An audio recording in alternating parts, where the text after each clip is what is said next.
আপনারা জানেন গত 18-19 তারিখ রাতে হচ্ছে এটিএম কাটিং হয় চম্পাসারির ওখানটাতে। তো সেই কেসটির উপর পুলিশ ইমিডিয়েটলি রাত্রেই এটার উপরে ইনভেস্টিগেশন শুরু করে দেয়। তো আমরা সেটা নিয়ে যা সিসিটিভি ফুটেজ আর যা কিছু ইনফরমেশন আমাদের কাছে ছিল, তাছাড়া technical input analysis, CDR analysis, tower dump analysis, সব কিছু করে আমরা কনক্লুশনে আসতে পারি একটা আউটার স্টেট গ্যাং এই কাজটি করেছে। তো তার ভিত্তিতে আমরা একটি টিম এখান থেকে পাঠিয়ে দিই হরিয়ানাতে।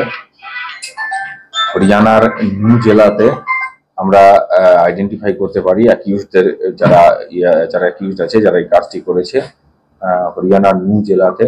তারপর ওখানটাতে একজনকে আইডেন্টিফাই করা হয়, করে তাকে অ্যারেস্ট করা হয়। অ্যারেস্ট করে তারপরে ওখানে কোর্টে প্রডিউস করে থ্রু ট্রানজিট রিমান্ড তাকে নিয়ে আসা হয় এবং তাকে জিজ্ঞাসাবাদ এবং তার সঙ্গে সহকারী সিডিআর এবং tower dump technical data analysis করে জানা যায় যে এই পুরো টিমটার মধ্যে কিছুজন এখান থেকেই কিছুজন ফেরত চলে যায় হরিয়ানাতে, আর কিছুজন এখানেই থেকে যায়, এখান থেকে অন্য জায়গায় মুভমেন্ট করে।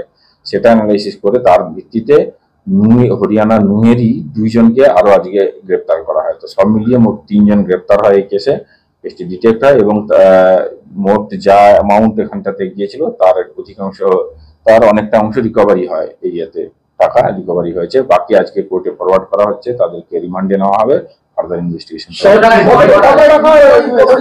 এক এক করে বলুন। 3 লাখের উপরে রিকভারি হয়েছে। কোথা থেকে গ্রেপ্তার করা হলো 3 জনকে? একজনকে হরিয়ানা থেকে গ্রেপ্তার করা হয়েছে, গ্রেপ্তার করে তারপরে থ্রু কোর্ট ট্রানজিট রিমান্ডে নিয়ে আসা হয়েছে। আর 2 জনকে শিলিগুড়ি থেকে গ্রেপ্তার করা হয়েছে নুয়ের ভক্তিনগর থানা এরিয়া। আরো অন্য অপারেশন বা আশপাশে প্ল্যানিং এ ছিল? কবে থেকে এরা এখানে ছিল? এক এক করে প্রশ্ন করুন। 2 জন যারা